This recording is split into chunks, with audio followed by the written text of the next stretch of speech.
Here is Digimon the Comic 23, the British published one. These are annoying to review because the dimensions are larger than a regular comic, so they didn't fit in frame as well. This comes with 3 stickers for your children to put on things around the house, and for you to be annoyed that they put a sticker of Torgamon on your sanitary towel. I admire a lot about Digimon. I spoke about how Digimon has an actual story and chapters and ongoing stuff, and I didn't think I did it justice. Digimon Season 2, I think I might like the tone and set up for a lot more than Season 1. Season 1 is the first episodes are really hurt by the English dub trying to amp up the kiddie stuff. But Season 2, I was this age when it was on, and I loved the idea of these kids at school escaping to the digital world, going into this fantasy land filled with cool monsters and becoming friends with them. And it had some really dated, cringy, original pop punk songs that I cannot help but love, like "Let's kick it up, show them all the things that you can do. Let's kick it up together." And then there's "You run around, I run around, we're all gonna run around." The thing about Digimon that means so much to me is that this is what really got me when it came to stories and long-form narrative. I speak a lot about storytelling, and that is because I am somewhat qualified to talk about that. I did a minors in creative writing, and I have done some professional writing for TV. But it was Digimon that really opened the door for me to see that stories didn't have to be like done in 1 or 2 parts, that they could play out slowly over a dozen or so episodes, that there are different types of plots beyond just A plot and B plot. The Simpsons, the Marvel cartoons, Power Rangers, all the stuff I watched before didn't really ever do anything like that.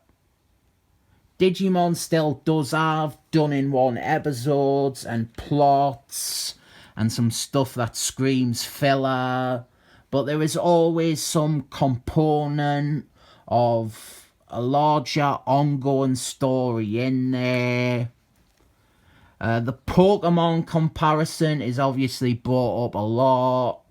Digimon is seen as a rip-off of Pokemon, or an attempt to cash in on that. And there is some element of truth to that. But Digimon technically predates Pokemon. It was just retrofitted and pushed more as a result of the success of Pokemon. The anime, the Digimon anime, stuff like that. That was all pretty much because of Pokemon being a huge deal. But Pokemon is brain dead. The cartoon, when I criticise Pokemon, I'm talking about the cartoon. The Pokemon cartoon is pathetic. It's for stupid children Whereas Digimon's cartoon is Pokemon for kids who want more than bright colours and loud things. Digimon had the superior anime, Pokemon had the superior video games and card game. I've not really talked about the actual comic or the story in these videos. I've just spoke about Digimon as a thing. But I looked up online to try and find some information about these comics. Namely, who made them, who wrote them, and who drew them. Didn't find that out, but I did find out I was wrong about them calling it quits after doing the first 13 episodes of season 2, because they continue on until at least issue 40. They did a one with Daemon. It was one of my favourite designs. Simple, but good for a bad guy. In the centre, we have games and stuff, and a profile for Metal Greymon. I didn't mention it last time, but we got one for Skull Greymon. Naturally, I love these. Metal Greymon, if you didn't know, he really does fire missiles out of his tits. He is also voiced by, or he was voiced by, that guy from Day of the Dead. You know, the guy you're thinking of when I say that guy from Day of the Dead. The one who tells the zombies, choke on it. I hate editing in stuff like this, but this is big. One of the ongoing things I've been doing on this channel is looking in letters columns, trying to find a letter sent by someone living the closest to me. I was expecting maybe Newcastle one day. There'll be a Newcastle letter in summer. Maybe Sunderland, maybe Gateshead. But we have the winner. It is not going to ever get any closer than this. We have a drawing from a 12-year-old. Quite a sweet drawing, really. Cody and Armadillomon, partners for life. That's what I like about Digimon. Nice stuff about friendship. This was sent from Margaret Christian from County Durham. It's not ever going to get any closer to me than County Durham. I live in a village in County Durham. It is improbable, totally unlikely, impossible that we will ever get a letter sent into a comic from my village. But County Durham, that is on me address. That's after the village that I live in. This wins. Nothing else in a comics letters column is ever going to be a better description of where I live. We've got some more games and colouring in stuff. And we get back to the comic. And the plot is that the bad guy, Ken, he controls Digimon with these black rings. And at the minute, he has taken control of Agumon, the main Digimon from the first season.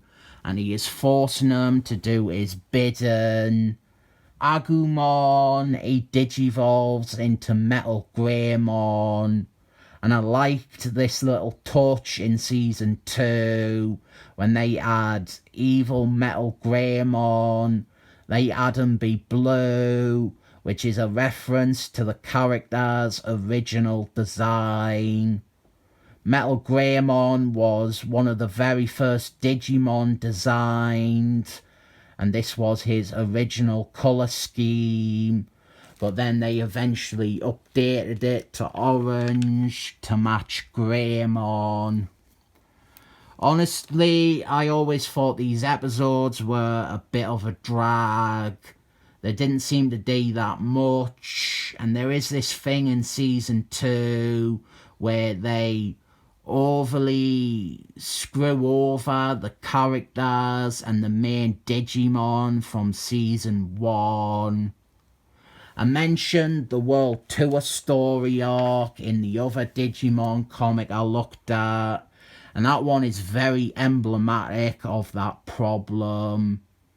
They have this 4 or 5 part story where they split up all the season 2 characters and have them paired up with season 1 characters, and they all gone to different countries like France and other countries. It is a cool setup and a chance to see those season 1 characters in action again, but every fucking one of them ends with the season 1 character and their Digimon looking shit next to the season 2 ones. And then the way the episode ends is that Davis shows up with Imperial Dramon. It's boring to watch. Another example is they say Angewomon isn't strong enough to defeat Lady Devimon, even though she did so in season 1, and now she needs the help of a season 2 Digimon. So that is another issue of Digimon the comic that I have barely talked about, and that is it for Digimon the comic. These 2 were the only ones I still have.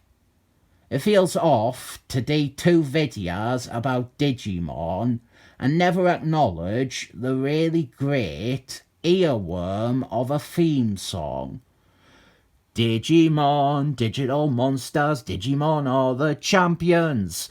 Digimon, digital monsters, Digimon 7, thumbs up.